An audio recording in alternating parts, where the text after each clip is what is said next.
Hello and welcome to the podcast. This is Ron's Amazing Stories. We have stories that should thrill you a little and chill you a little. It's amazing. What you'll hear are adventures sent in by you guys, classic stories from the pulp mags, and episodes from the golden age of radio. We have special segments like Ghost Stories with Sylvia. That's amazing. And These Are Your Stories. So settle in for the next hour and enjoy the show. One more thing. You just might want to prepare yourself to be taken away from today.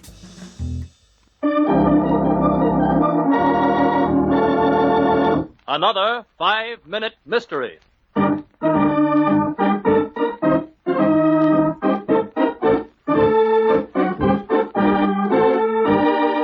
This 5-minute mystery is being brought to you by this joke. Ron, are you going to tell another bad dad joke? I am. Okay, let's hear it. What would bears be without bees? Let me see. What would bears be without bees? I really don't know. Well, they'd be all ears.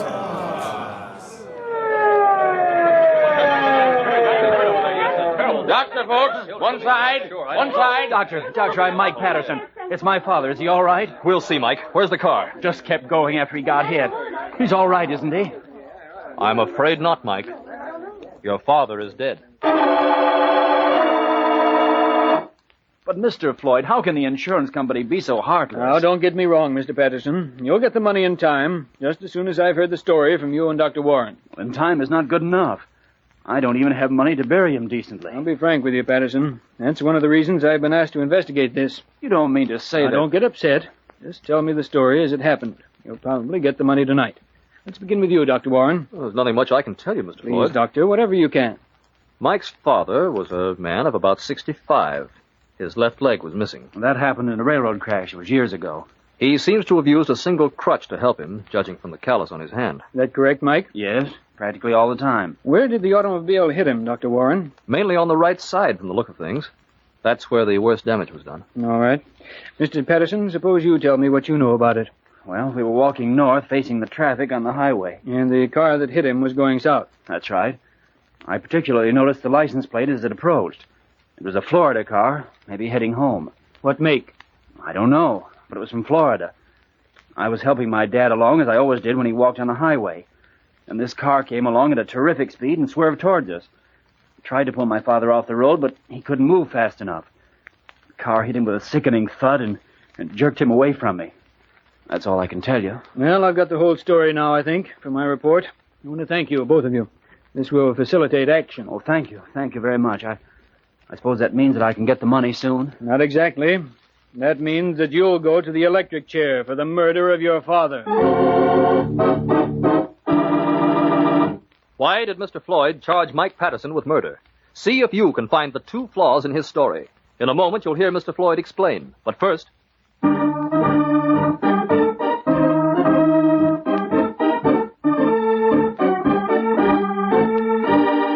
That was not a good FMM. I quite agree. The story was weak. It had a motive, but nothing else. Do you know the two flaws the insurance guy talked about? I do. In the 1940s, Florida didn't have front license plates. How could he have seen it? Good catch. And the second flaw? There was blood on young Floyd's car. I can't seem to remember that being part of the story.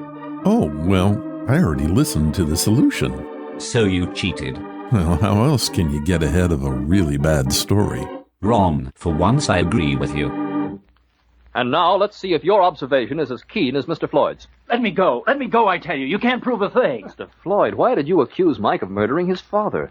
Was it simply because he's beneficiary? No, Doctor. There are two things wrong with this story. First, he said his father was hit by a car with Florida license plates in front. Florida hasn't had front license plates in years.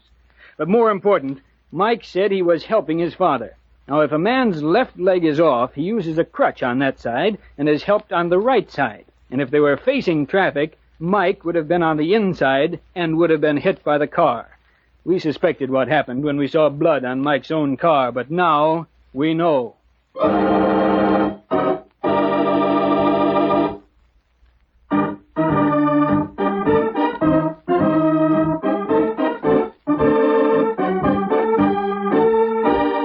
Okay, they only suspected after finding blood on the son's car. Yeah, it seems to me they could have led with that. Do you think they put any thought into these stories? Well, let me ask you this. Okay. These were just time fillers. I'll bet you that most 1940s folks plain ignored them. After all, do we really listen to the commercials? Well, it depends on the jingle.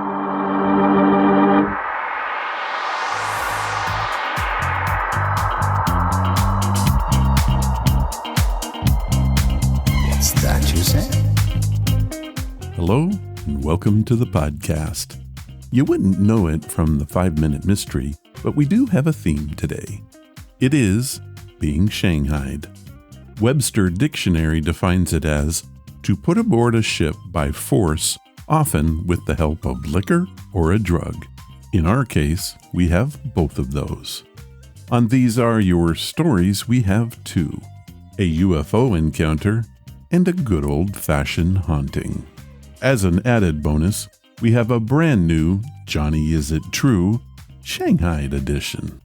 All in all, it should be pretty fun, unless you're the one being crimped. Now, you might be asking yourself, what is crimped? Hang around, and I'll tell you all about it. Now, let's get to the stories.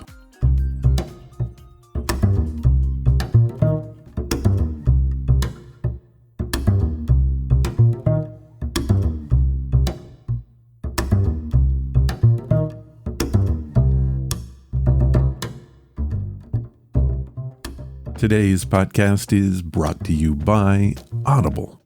Get a free audiobook and a 30-day free trial at audibletrial.com/Ron's Amazing Stories.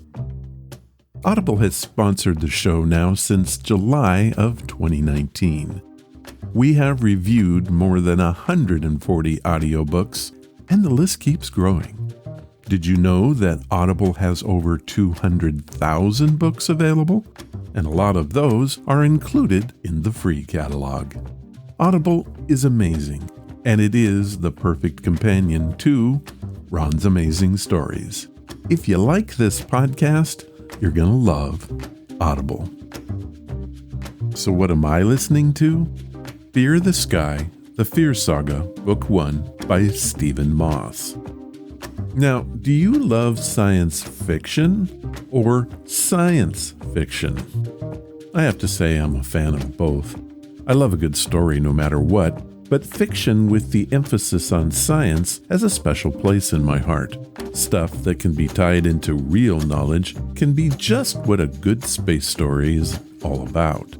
In fact, in this day and age, people look more to science than story. Our audiobook review is Such a Tale. I'll tell you more about this story in a minute, but here is the introduction to the book. I think it's going to give you a pretty good idea of what I mean by science fiction. Let's play the clip. On the outskirts of our solar system, there is a ring of broken lumps of rock and ice. They form a roughly spherical border, marking the outer reaches of the sun's influence, a loosely strung fence around our stellar home. Against this backdrop, a meteor the size of Central Park flies past. Not that its size is particularly unusual. Size, like speed and distance, can only be judged as usual or unusual when taken in context. So as we consider this particular meteor, even though it is the size of Central Park, or about 3 times the size of the largest aircraft carrier on Earth, it is dwarfed by the multitude of extrastellar debris relegated by chance to the cold, distant reaches of our sun's gravitational well, which in turn are made minuscule, negligible even, by the unfathomable expanse of the void beyond. All that said, no human eye could compare them in order to judge the disparity. For even if someone happened to be in the vicinity as this particular meteor came by, its passing would be so fantastically fast as to be imperceptible, and would do little to break what would be a phenomenally boring existence for this lone stellar observer. For this is a place that any vessel we could build would take more than a lifetime to reach, and it would probably be even less interesting up close than it has been in the glimpses we have snatched by telescope. No, to travel from this point to the Earth in the 2 months it will take this meteor to get there, you would have to be going at the blurringly astonishing rate of 2,000 kilometers every second, at which speed you could circumnavigate the Earth twice in less than a minute. Of course, this meteor's seemingly incredible speed is also not that exceptional for an interstellar body which, though rare, are not unheard of.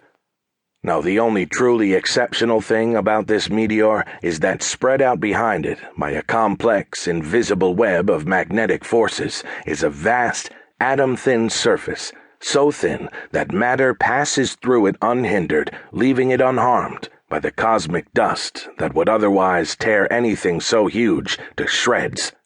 Its delicate mesh reflects only a small wavelength of plasma. Catching and resisting this particular wavelength, however, in this ocean-sized parachute, means that the very sun the meteor is rushing toward is filling the 1,000-mile-wide radiation chute with solar wind. Indeed, the only exceptional thing about this meteor is not its size, which is puny compared to its neighbors, or its spectacular speed, which, though rare, is far from unique. Now, what would have astonished any spectator that could see this particular meteor is that this particular meteor is slowing down. 1 month after passing the proxy border to the solar system, the meteor passes Jupiter. As it does so, the magnetic fields that form and control the vast sail behind it shimmer almost imperceptibly with the first hints of the active deep space detection systems coming from its destination. After a few hours of final adjustment, the magnetic ties holding the entire solar sail together collapse. In an instant, any possible hint of the parachute they had caused to form vanish like a puff of smoke in the wind. Under the steadily increasing wash of radar signals, the meteor then begins to slowly and deliberately disintegrate. Okay, so an asteroid is slowing down a very long way from Earth. So what? In 11 years' time, 1 million members of an alien race will arrive on Earth. Years before they enter orbit, their approach will be announced by the flare of 1,000 flames in the sky, their ship's huge engines burning hard to slow them down from the vast speeds needed to cross interstellar space. These foreboding lights will shine in our night sky like new stars, getting even brighter as they outshine even the sun, casting ominous shadows and banishing the light until suddenly they blink out. Their technology is vastly superior to ours, and they know that they cannot possibly lose the coming conflict. But like us, they have found no answer to the destructive force of the atom, and they have no intention of facing the onslaught of our primitive nuclear arsenal or the devastation it would wreak on the planet they crave. So they've flung out an advance party in front of them, hidden in one of the countless asteroids randomly roaming the void. They don't want us, they want our planet. I gotta tell you, this is a great story. It's full of rich characters, descriptive dialogue, and tons of action. The one thing that is a bit off is the narrator does tend to some monotone moments in his storytelling. It can be annoying, but it doesn't derail what is sure to be a science fiction classic for years to come. I would compare it to an H.G. Wells' War of the Worlds on steroids. Also, this is a series of books written by Stephen Moss, 3 of which are available on Audible as well. Truly, this is one to listen to. Now, if that appeals to you, head to audibletrial.com/Ron's Amazing Stories, and you can have Fear the Sky for free. Here is what Audible has set up for us. They are offering a free audiobook and 30 days to give you the opportunity to check out their service. This also gains you access into the included catalog, which is updated constantly with brand new titles. So, to download your free audiobook today, go to audibletrial.com/Ron's Amazing Stories. Thank you, Audible.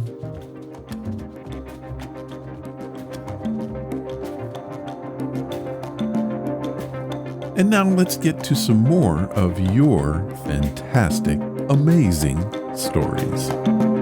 These are your stories, sent by you, for you.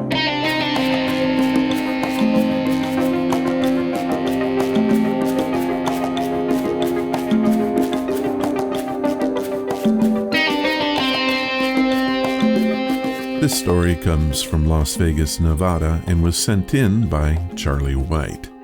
I have edited this story and received a thumbs up from Charlie.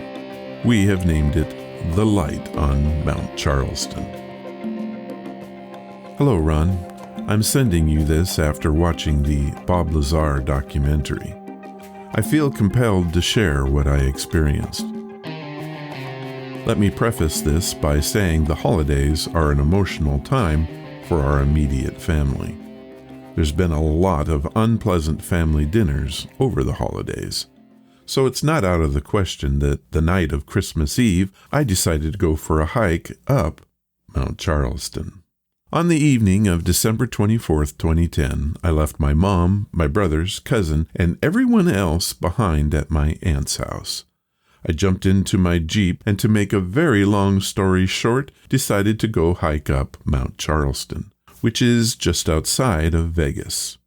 Right then and there. Along the trail, the snow was hard-packed enough to walk on, and it was freezing cold. I remember it being 12:30 a.m. when I started trekking up the trail from the parking lot. I'd been hiking for maybe 3 hours when I decided to take a break. I found a toppled-over tree on the side of the mountain and sat down. The first thing I did was pull out a gas station fuel bar from my jacket pocket and tore into it. The silence was eerie. There wasn't a single sound from anything except for the occasional wind brushing against the trees. The stars were really beautiful, especially since the mountain was blocking the city lights. I reached up and switched off my headlight. It was terrifyingly pitch black. I was gazing up for maybe a minute when I noticed one bright dot moving fast. I quickly identified it as a satellite and followed it with my eyes.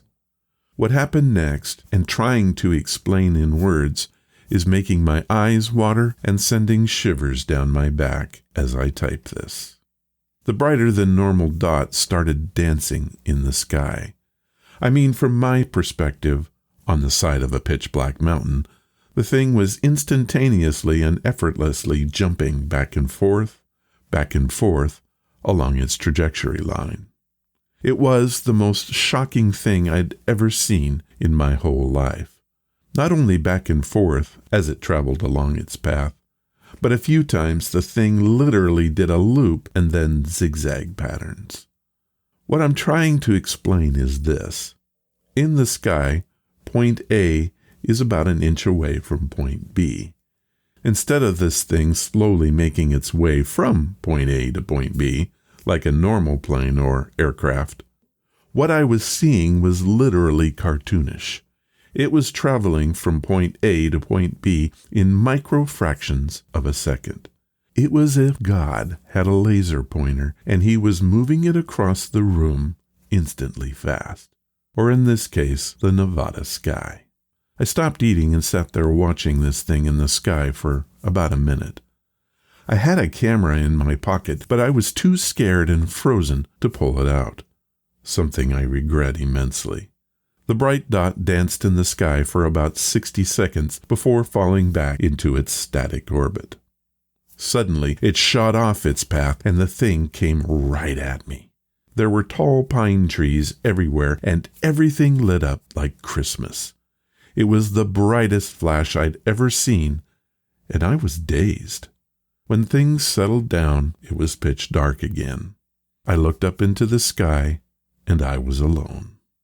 I believe what I witnessed that night was the spacecraft Bob Lazar describes having seen for himself.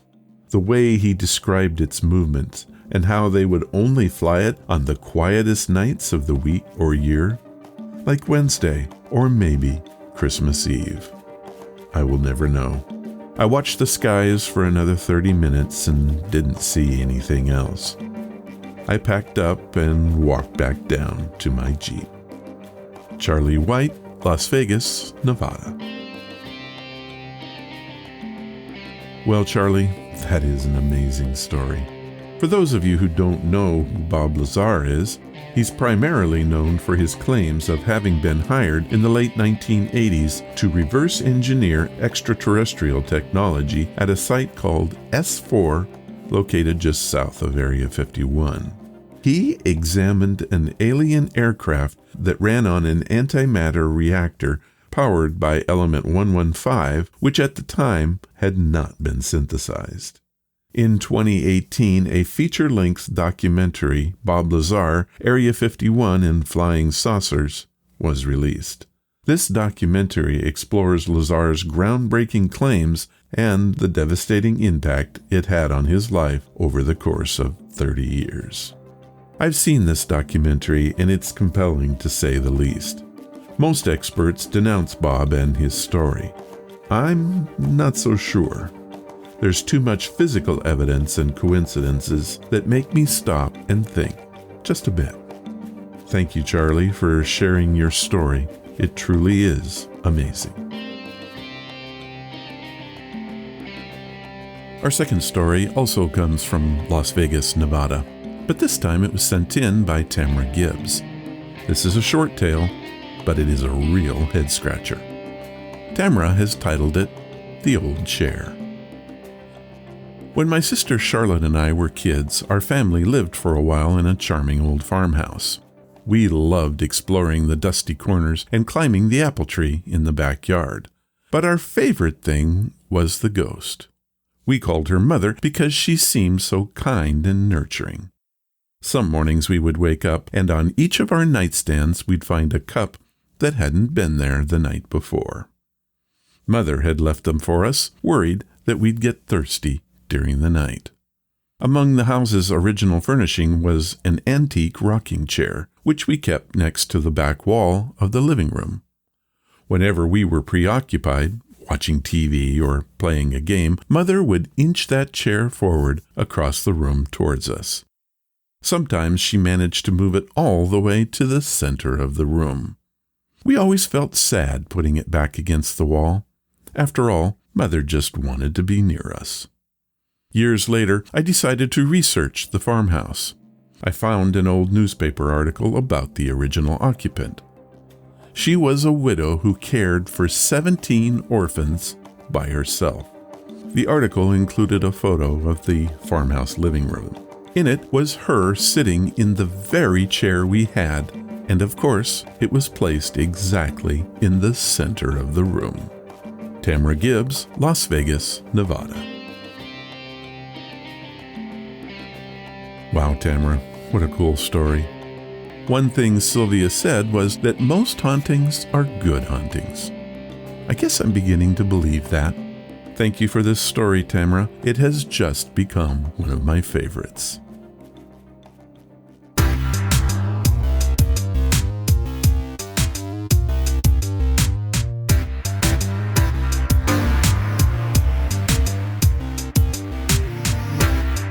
Our featured story this week is a fun one with a fantastic ending.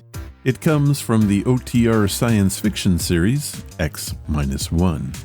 It is titled Shanghaied. So, what is the history of this practice? Shanghaiing was popular in port cities like San Francisco and Portland.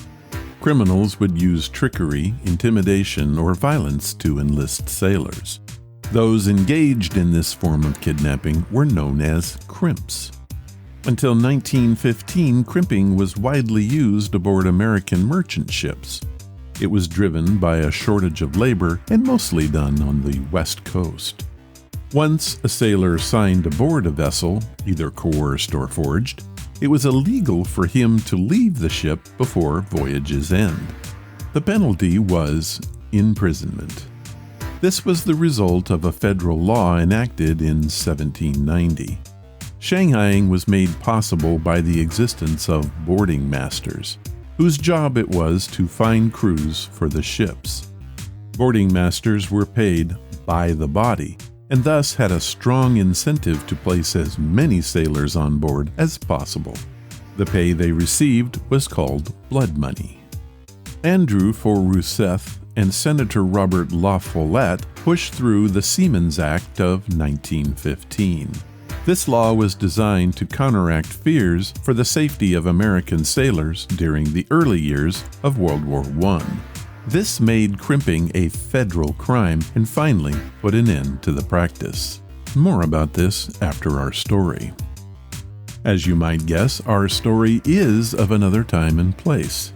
This science fiction tale from X-1 tells us what the practice might be like in the distant future, way out there in 1987.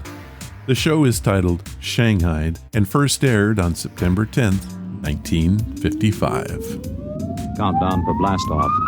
X-5, 4, 3, 2, X-1, fire.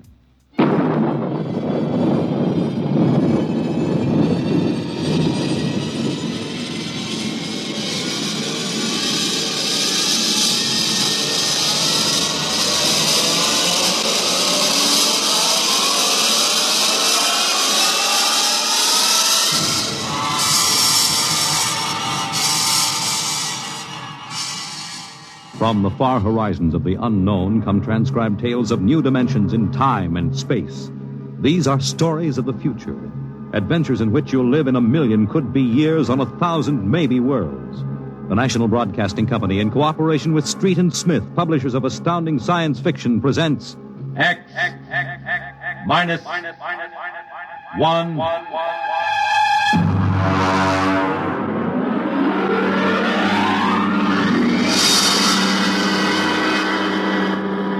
Tonight's story, Shanghaied. Okay, very funny, very funny. Think it over, boy. Tomorrow the old ball and chain. Yeah. Eat, drink, and be merry, for tomorrow you commit matrimony. Come on. We came down here to Scarley Square to have a little fun. We might as well be at my mother's musicale in Beacon Street. Oh, the problems of the rich. Tell me, Jeff, just where does the coffin fortune come from? Pirate treasure? No, I guess it started in Nantucket. My great something or other used to be a whaler. A whaler? There she blows. A dead whale or a stove boat. Watch my trusty harpoon. Hey, well, look out with the fort. Oh, my. Where's the money now? Oh, I don't know. We've got a lot of commercial holdings, mills, import-export outfits, rocket lines, you know. Mere trivia. All right, now look, why don't we get out of this dump? We could go up to the Copley Plaza. It may be stuffy, but at least the glasses are clean. Well, you're the condemned man. All right, you two go ahead and get in the car. I'll settle. All right, meet you out in front. Right. Excuse me. You want something, Bud? Yeah, the check. Okay. Hey, Milton, check. He'll be right out. Right, thank you. Hello, mate. Nice night, eh? Oh, yeah, I suppose so. I've been watching you. Celebrating? Sort of. Yeah, so am I. Just got off a deep space run out to Centaurus. Oh, that's a 15-year run, isn't it? 15 and 3 blooming months. Mm-hmm. Well, how'd you know? You a spaceman? No, not exactly. Where's that check, barkeep? Hang on to your hat, Bud. Milton's slow, but he's sure. Fill it up, Charlie. Say, why don't you join me, matey? Yeah, Charlie. Oh, no, thank you. Oh, come on. Won't take off him, oh. Well, celebrate whatever it is you're celebrating on me. Pour it, Charlie. Okay. Well, all right, thank you. I guess I might as well. Yeah, cheers. Yeah, right, cheers. Oh, what was that, varnish? Charlie's special brand, eh, Charlie? Yeah. Well. Oh, say, look, Charlie, would you get that waiter out here? I've got to meet him. Hey, what's your hurry, matey? You got plenty of time. Sure. Sit down. Take it easy. You don't look so good. No, I don't feel so good. Now, sit right here. You feel chipper as a blooming grasshopper in a sec. No, I've got to get outside. The car's In a hurry. Where's the check? Check. Oh.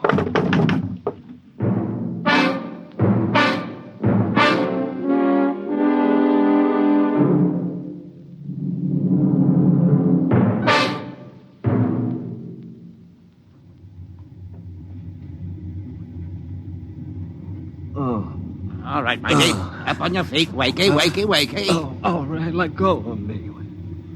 What's the idea? Rise and shine and greet the dawn. What?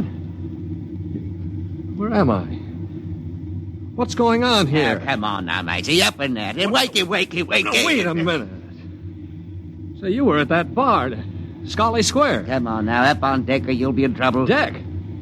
What are you talking about? Where am I? It's hard to say exactly. Offhand, about 8 hours out of Atlantic Spaceport. Atlantic Spaceport? Now, look, what kind of a joke is this? If Alan and Peter think this is funny... What ship is this? RAS Michael M. Rafferty, coffin line. Oh, coffin line. Well, that makes it easy. Now, you've got to put back to port. Forget your toothbrush, Banks. No, listen, you runt. You take me to the captain, or I'll tear you apart. Here, I'll let go of my jacket. All right, get moving. Sure, mate, here. I'll take you to the captain. But you're going to be sorry.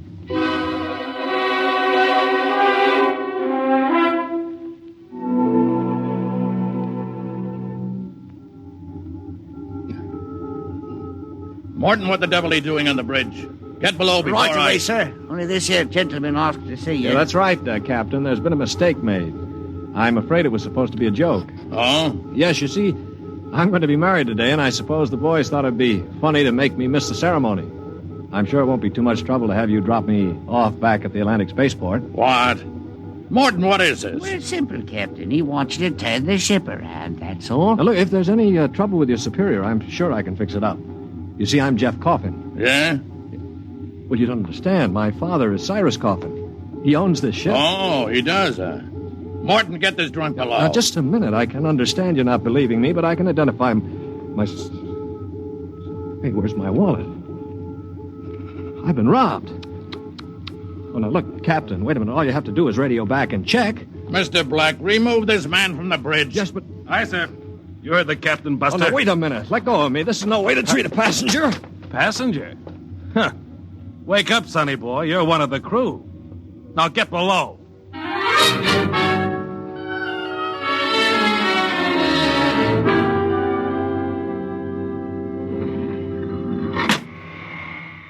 All right now, mate.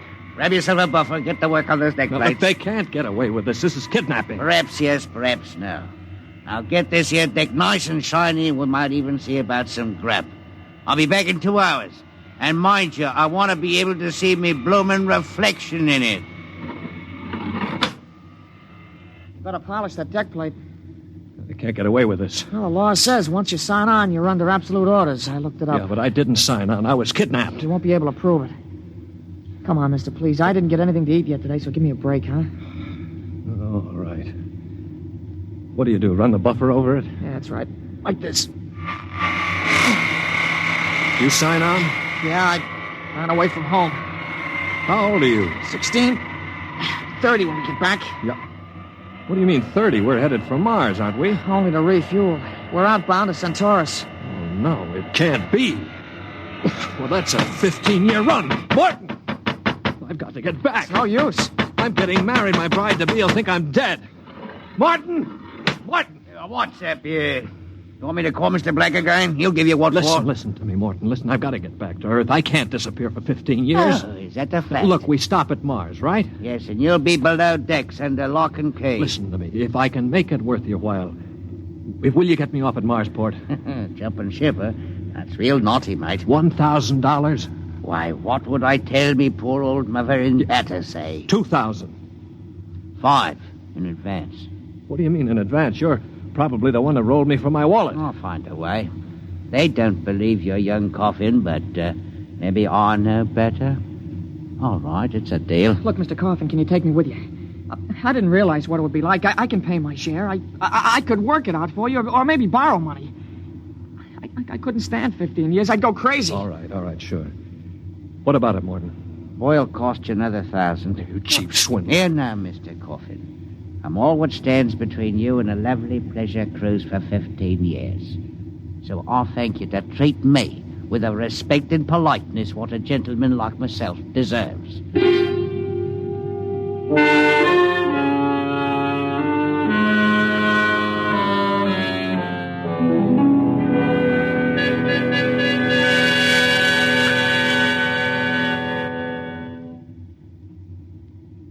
Stand by.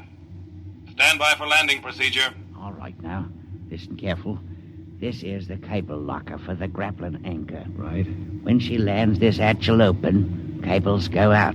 Don't get yourself caught in them. You'll be tore apart. All right, we've got that. You sure we can get out? Now, you just do what I say. When we drop down to the blast pit, nobody'll be there.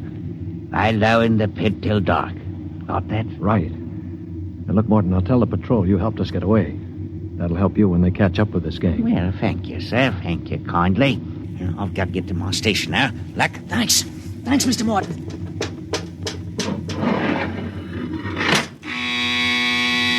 Well, there's a landing horn. Now keep clear of that cable, Joey. Here we go. Right. Hold on tight. There goes the grappling cable. Yeah. All right, come on. Drop through the hatch. It's about 6 feet. All right, it's clear. Hurry up. Here I come. Oh. You all right? I twisted my ankle. It's all right. All right, there's the blast pit. Get going. Right. Now, we're all right so far. The ship hides us. Here's the pit. All right, now get down so they can't see you. Wait a minute. I hear somebody coming. Keep still. Maybe we better look. Look, if we stick our heads up over the edge, they'll see us sure. Now keep down and keep still. I hear him. Shh.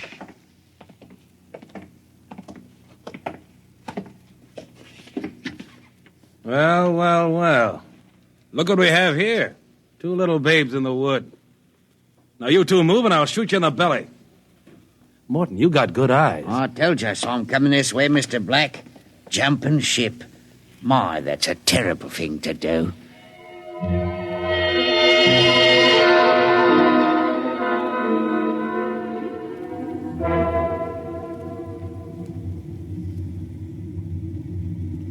Mr. Black, inform the ship's company that these 2 men have been found guilty of attempted desertion. Desertion? You kidnapped me, you dirty crook. Don't you talk to Captain Howell that way. I'm sentencing them to 24 hours hull watch.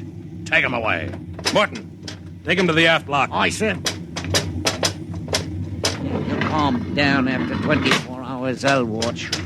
What's hull watch? Very simple. We put you 2 in spacesuits, shove you through the airlock on the end of a line. You sit out there and watch the hull for 24 hours. No food, no water, and the eating units in those suits are just a little bit defective. Makes it interesting along about the 18th hour. Yeah, I'll bet. Here we are, gentlemen. The airlock. You get in there. Got 5 minutes to get into them suits before we blow the air out. See you in 24 hours. Maybe.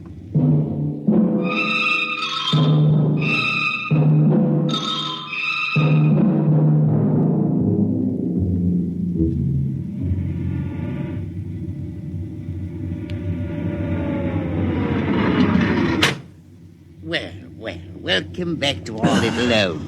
Water. Thirsty, eh? You should control these animals' instincts. Get water. Right, yeah? Yeah. Slopping like a bloody animal. Joey passed out. Help him. He'll be all right.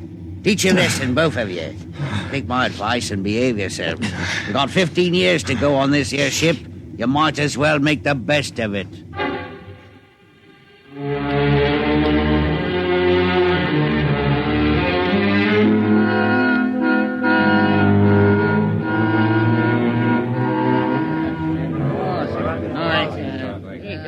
Hey, Martin! What do you call this mess? That's your supper, mighty food concentrate. What's the idea? Only 2 months out and on concentrates already? You complaining, Rick? Yeah, I'm complaining. If Captain Howell's chiseling on the manifest, that's his business. But when he tries to take it out in our hides... You keep quiet or I'll turn you into Mr. Black. Concentrate is what you get to eat from here on out. Now shove it into your face and keep quiet. Suppose I shove it into your face and see how you like it. What's going on in here? What's going on? Morton. He struck me, that's what. 48 hours hull watch. All right, what are you all looking at? Get back into your places. Morton, bring that man down to the aft airlock.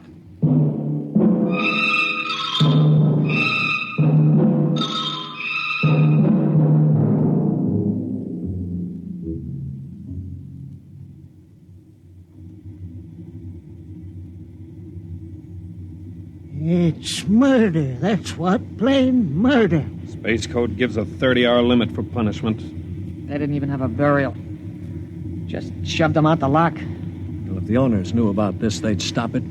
Fat lot of good that's going to do us during the next 15 years. Wait a minute, we could get the ship back to Mars. No, 2 weeks after we landed, we'd be hung. That's what Space Code says about mutiny. And if they catch you in the act, they shoot you down and no questions. All right, I'm willing to take that chance.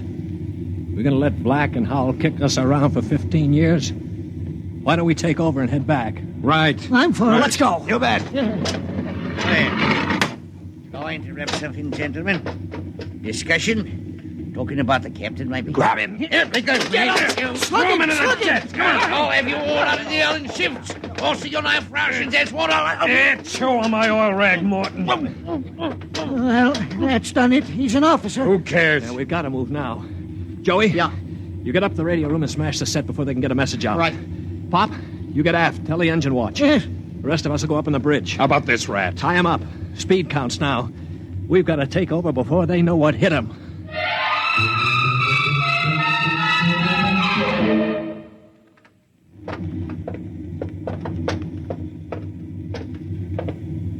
All right, careful. We've got to surprise them. Don't worry, we'll get them cold. Jeff, Shh, quiet. Sparks were sending when I got in, but I knocked them out and smashed the set. We're okay. Good boy. All right, come on. Right past the bulkhead. Look out! The blast bulkhead. Yeah, we're cut off from the bridge. We'll never get through that. They must have found out somehow. The intercom. Black can turn it on from the bridge. You heard the whole thing. Well, we better get out of here. What'll they do? I don't know. We got all the controls up there. We can shut down the driver, but we can't steer. Yeah. You better dog down the hatch behind us.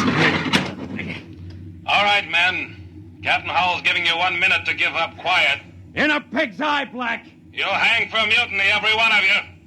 What do we do now? Quiet. They can hear everything on the intercom. Not if I pull the jack out. That's the boy. Look, we've got to get through to the bridge. It's a Mexican standoff. We can't get at them. They can't get at us. What's that? It's an air leak. The pressure's down. It's Howell. He blew the hatch on the mess hall section. Just opened her up and let the air out. Morton, do you know what Black's going to do? He's going to bleed off the air down here. Serves you all right. If I had my way, I'd see you all out on the hull till you froze stiff. You're forgetting something, Morton. You're back here with us. What do you mean? If Black and Howell blow out compartments one by one or bleed the air off, you'll get it too. They'll take care of me. Don't you worry about that. Oh, you think so, huh? Joey? Yeah. Plug that intercom back in. Right. Captain? Captain? Giving up? We've got Morton back here. Yeah? If you try anything on us, he'll get it too. What am I supposed to do, cry? You don't care if he dies? That's his problem. We're going to drop the oxygen level 5%. Don't do that to me. Captain! It's unfortunate that you were captured, Morton, but the security of my ship comes first. You mean you don't care? You'd see me dead. Precisely. Well, you can't. It's murder, that's what. I'm not one of them. You can't kill me. You can't. Joey, pull the intercom plug. All right, there you are, Morton. They'd kill you just as soon as look at you. Now listen, we've got to get through that bulkhead. You know this ship. There must be some way. Morton, we're your only chance. Get us through the bulkhead. All right. All right, why shouldn't I? They'd kill me. Well, then there is a way to get through. An emergency release. Uh-huh. They don't tell crewmen about it to keep them from breaking through in an engine blast and leaking radiation to the bridge. Well, then let's get going. We've got to get through that bulkhead before Howell cuts the air down and gets us all.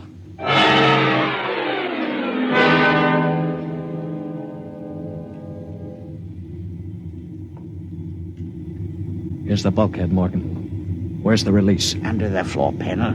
You can pry it up. All right, hurry. I got it.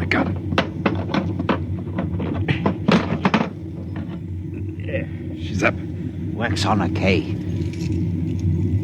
Ready? All right, Morton. Open it up. Here goes. Morton! He's dead. Electrocuted, and the bulkhead's still closed. They didn't even get to turn that key. It killed him instantly. Harry. Yeah? Have you got your watch gloves? They're insulated. Oh, yeah, sure. Get Morton out of the way. Don't touch him, Joey. He's got the current through him. I'll shove him away with the gloves. All right, now. Stand by. Here goes a key.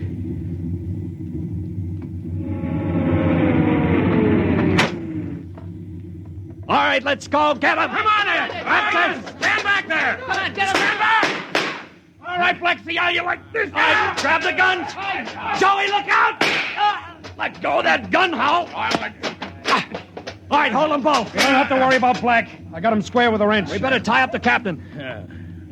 Well, what do you think you're going to do now? We're going to turn around and go back home. I don't think so. I burned the navigation tapes, and none of you can recalculate them. Why, you You'll dirty- just wander in space till the fuel gives out. You'll die right here on this ship.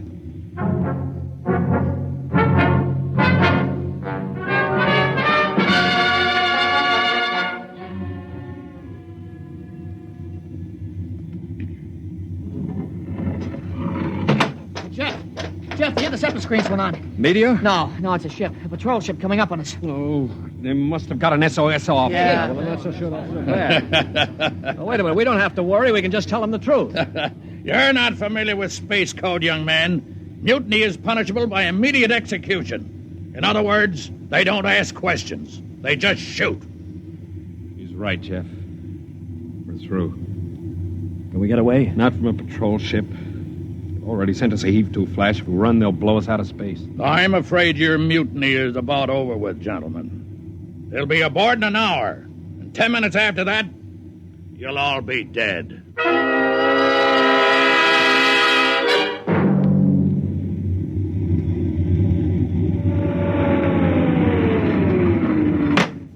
Nobody move. Sergeant, take a squad and secure the ship. Collect all weapons and post a guard in the engine room. Yes, sir.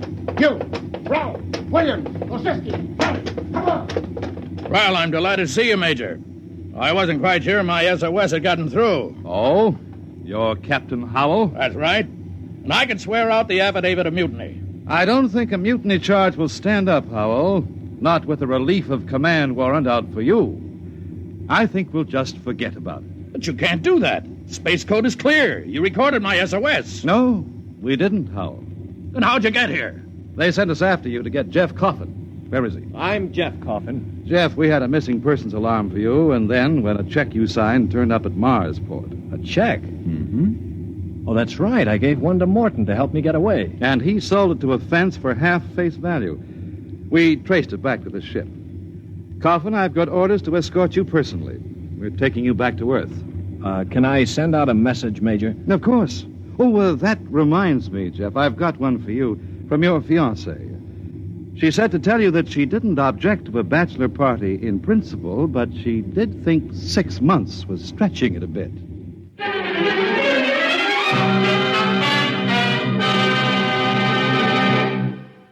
You have just heard X-1, presented by the National Broadcasting Company in cooperation with Street and Smith, publishers of astounding science fiction. X-1 was an NBC Radio Network production.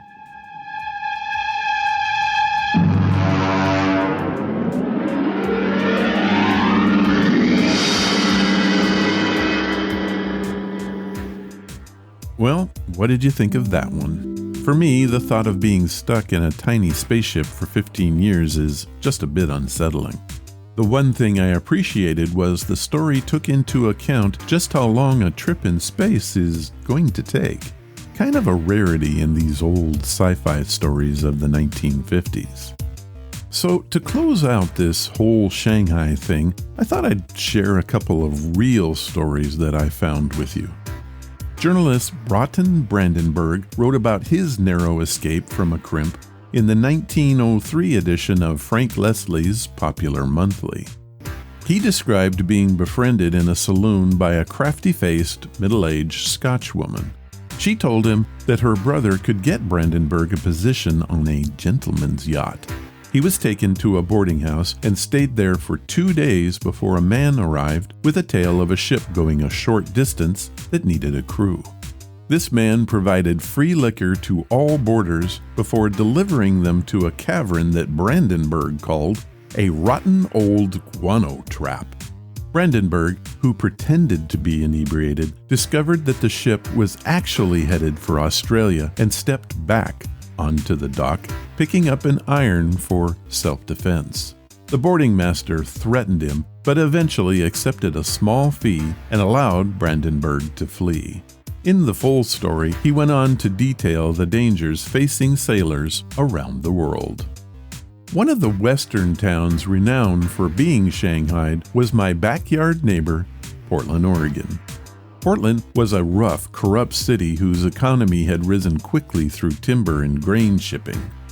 In the 1890s, it was common for 100 windjammers to be docked in Portland Harbor. In those days, the country was considered still untamed. Arriving in Portland, young men often stayed in boarding houses. James Turk introduced crimping to Portland, but more infamously to have crimped his own son as a disciplinary measure. Other Portland residents who experienced Shanghaiing talked about it. A.E. Clark was wandering down Burnside Street when he met a man who invited him aboard a riverboat party. Clark accepted the offer and spent the afternoon chatting with a young woman as the boat made its way to Astoria, a port town located where the Columbia River enters the Pacific Ocean. Once there, Clark was told to sign a passenger list so the crew would know when everyone was back on board. And then he was taken on a tour of an iron-hulled deep-sea square rigger. At that point, Clark and the other victims were held at gunpoint, manacled, and shoved into a dark hold. It was 7 years before Clark ever saw Portland again. Beneath Old Chinatown, Portland's original downtown, in the so-called Shanghaied tunnels, the truth mingles with myth. Local lore has it that the labyrinth of interconnected basements, makeshift rooms, and tunnels ran to the waterfront, making it easy to sneak in Shanghaied victims between shore and ship. These tunnels still exist today, and I myself have taken a ghost tour of them. All I can say is that it's easy to see how easy it would be to be Shanghaied.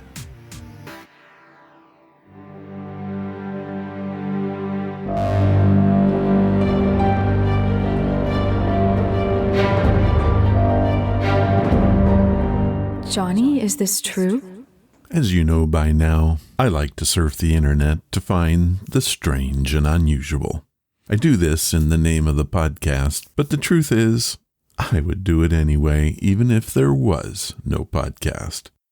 What you're about to hear is... Johnny, is this true?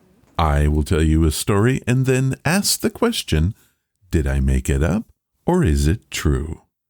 Your job is to decide. Let's get started.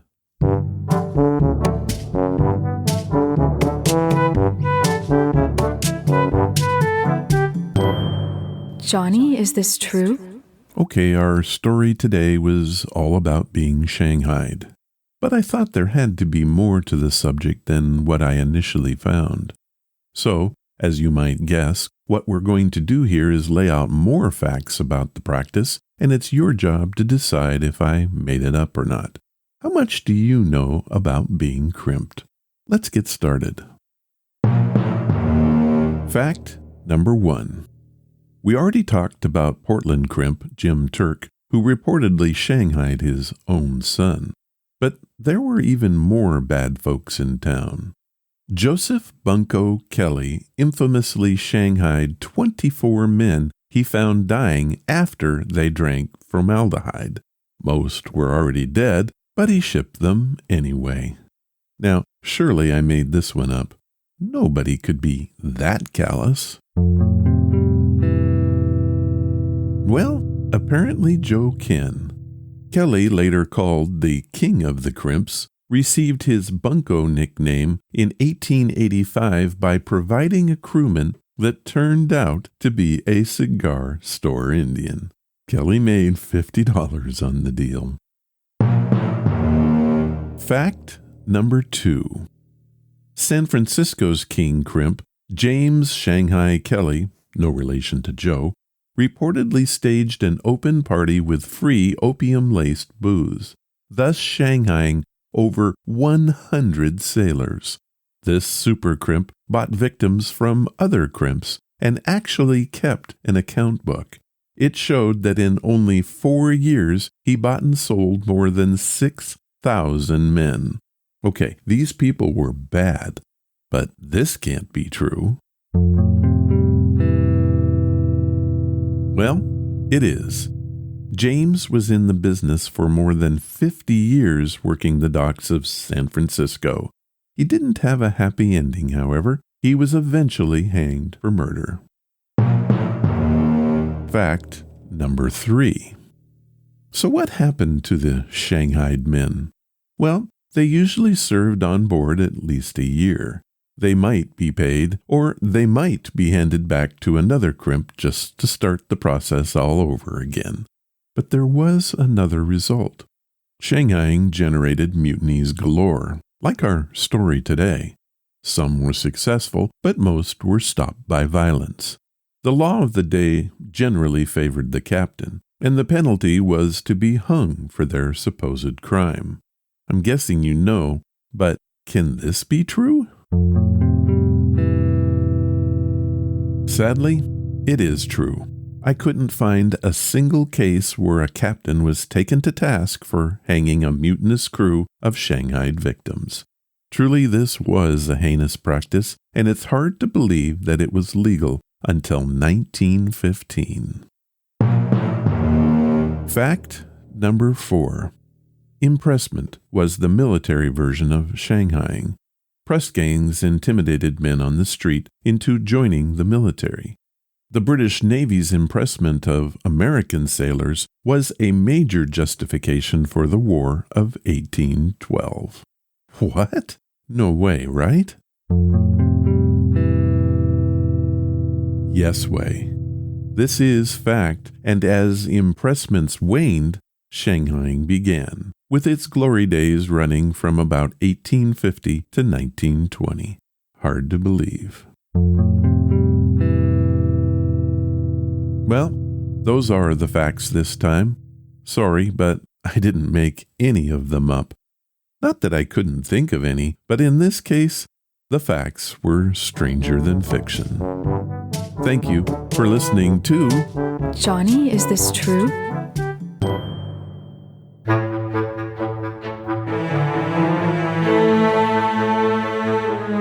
That was episode number 598, and I want to thank Charlie White and Tamara Gibbs for their stories, and John Flagon for requesting our featured story today.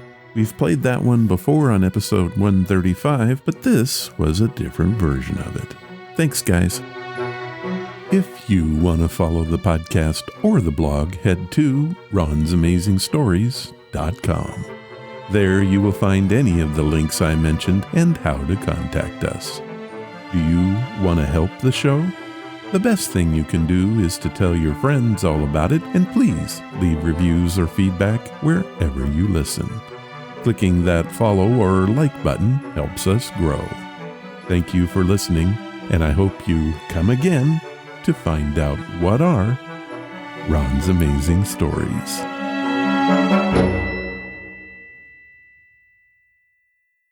All of the vintage audio used in the podcast is believed to be in the public domain.